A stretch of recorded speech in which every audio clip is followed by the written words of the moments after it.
pag-asa, di ba? Yes. Kasi kung ako lang yung pinaglaban nyo, sana ngayon hindi na tayo nagkikita-kita. Yes. Pero dahil alam natin na kailangan pa din tayo ng bayan,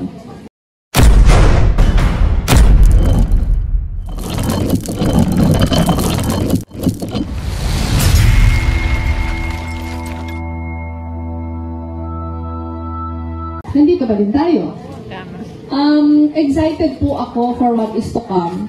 Kasi na-prove na natin na kahit walang posisyon, ang dami natin pwedeng gawin. At parang mas maganda pa nga na walang posisyon kasi nabibigyan tayo ng pagkakataon na mag-galvanize yung community. Yung iba't ibang mga sektor na gustong tumulong. Yung ginagawa po natin, tulong to sa pamahalaan, tulong to sa community. Hindi tayo gagawa ng mga programa na meron ng programa ang pamahalaan. Bagkus, ang hinahanap natin gawin, kung saan yung mga gaps, doon tayo papasok.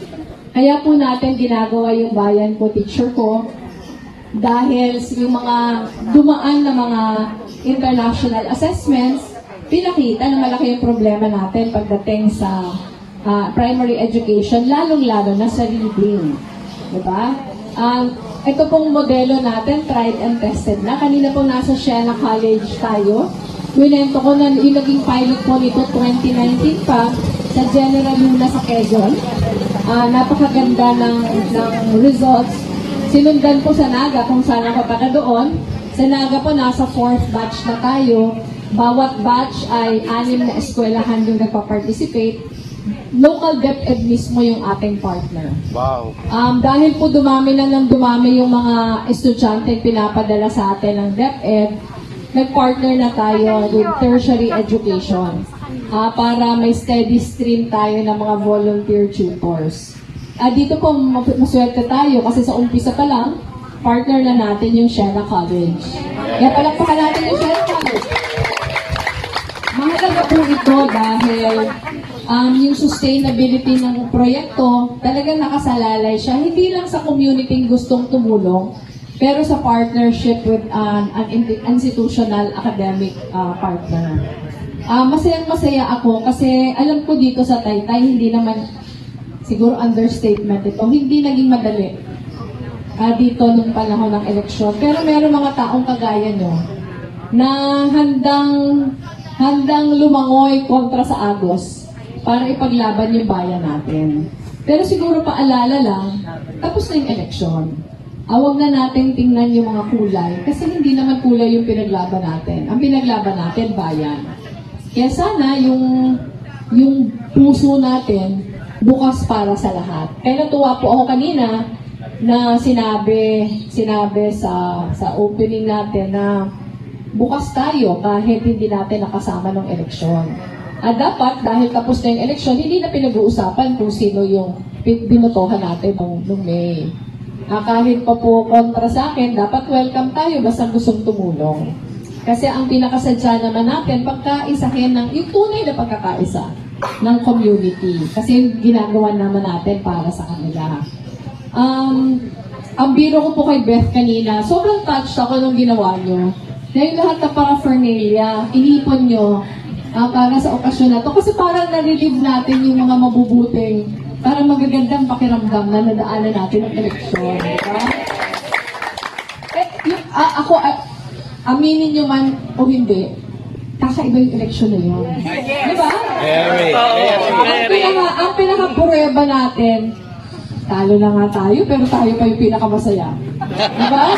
Parang, hindi nga sumang-ayon sa kagustuhan natin yung resulta, pero yung energy nandun. Yes. At yun yung eleksyon na hindi umaasa sa kandidato, pero baliktad, yung kandidato yung umaasa sa tao. Yes.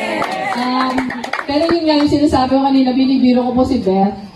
Sabi ko sa kanya, alam ko na kung bakit natalo ako sa Taytay. Sabi niya, bakit?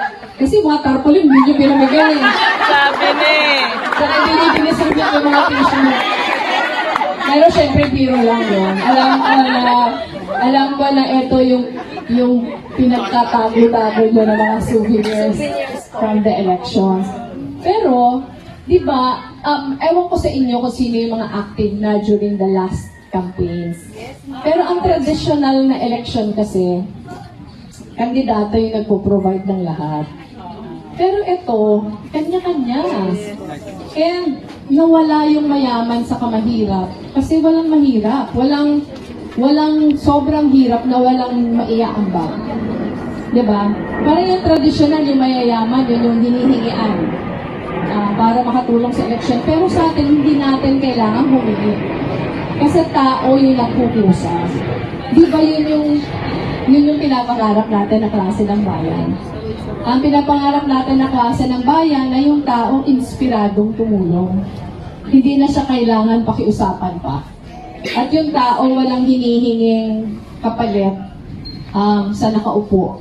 Dahil alam niya na ang pinaka-responsibilidad ng kanyang tutulungan ay malinis at mabuting pamamahala.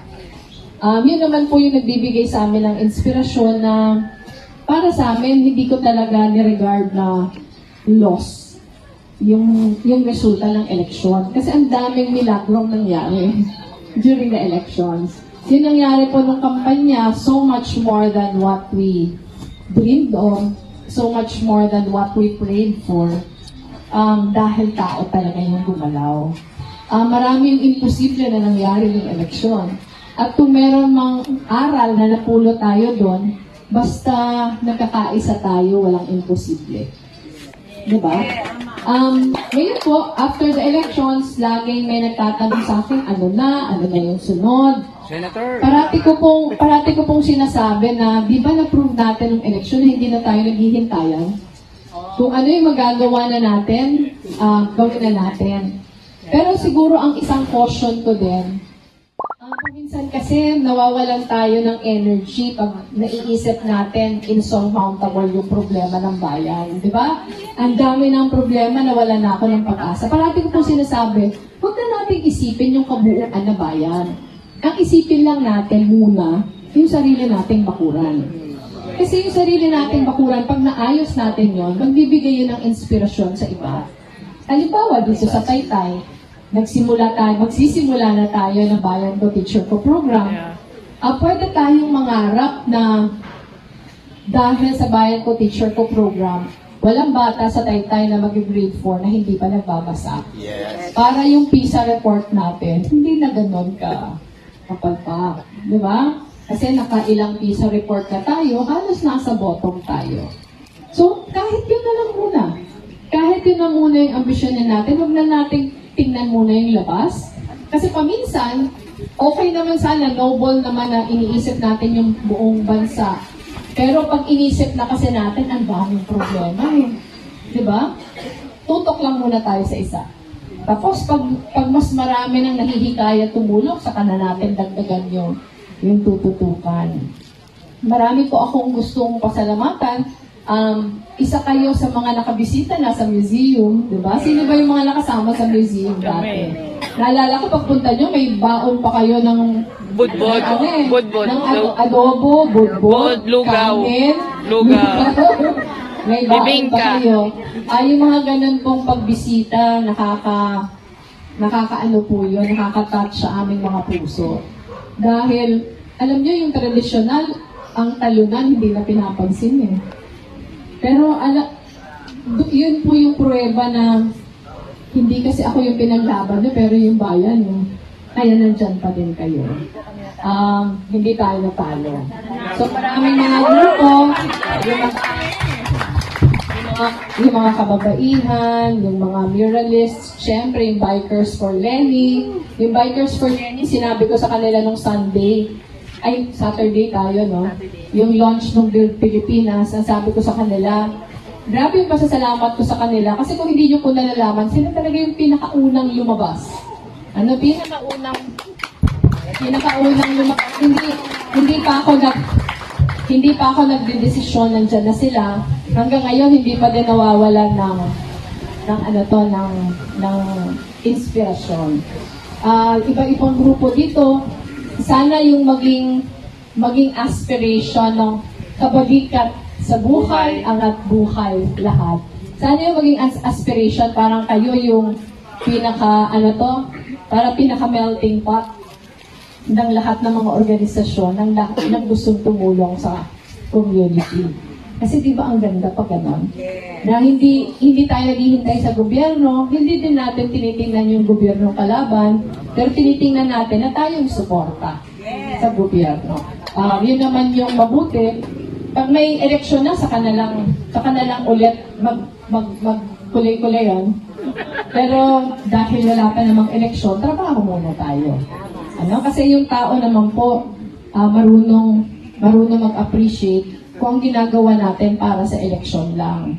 Pag ginawa natin para sa eleksyon lang, pag wala ng eleksyon, wala na din tayong energy. Pero nakikita natin dito sa inyo, walang eleksyon pero galadong-galado pa din. So yun yung nagbibigay ng inspirasyon sa akin. Kahit po kami sa Angat Buhay, hindi kami nawalan ng ng gana. The day after natapos yung term ko as Vice President, nilaunch na kaagad natin yung Angat Buhay. Yung pag-ikot po natin sa buong Pilipinas, may eleksyon na wala, ginagawa natin. In fact, nung Lunes, nasa Bataan po kami. Ngayon, nandito kami sa inyo. Sinusubukan namin at least twice a week. May nabibisita tayong volunteer groups. Marami din mga volunteer groups na very active pa din until now, naikutan na din natin sila. Sana hindi ito yung huli. Napagbisita ko sana may imbita ulit ako. Bukas din. Sana hindi ko huli na makapunta ako dito. Siguro sa graduation ng first batch. Yes. Tapos sa launch ng second batch. Opo. Ano yun? Excited po tayo. Titingnan natin. Ano kaya yung performance rate ng Bayan Ko Teacher Po program sa Taytay? Dapat kayo yung pinakamahusay. Yes! So maraming salamat. Maraming salamat po sa inyo lahat. Pasensya na po, hindi tayo makakatagal kasi palipat po tayo sa Greenwoods. Kasi meron din pong event doon. Pero, ano yun? Pupunta dito si Tita Diday. Sama tayo lahat. Sasama kami sa Greenwoods! Teka mo kayo. Buhay po kayo. Thank you. Thank you. Palapala natin! Pag-asa, di ba? Yes.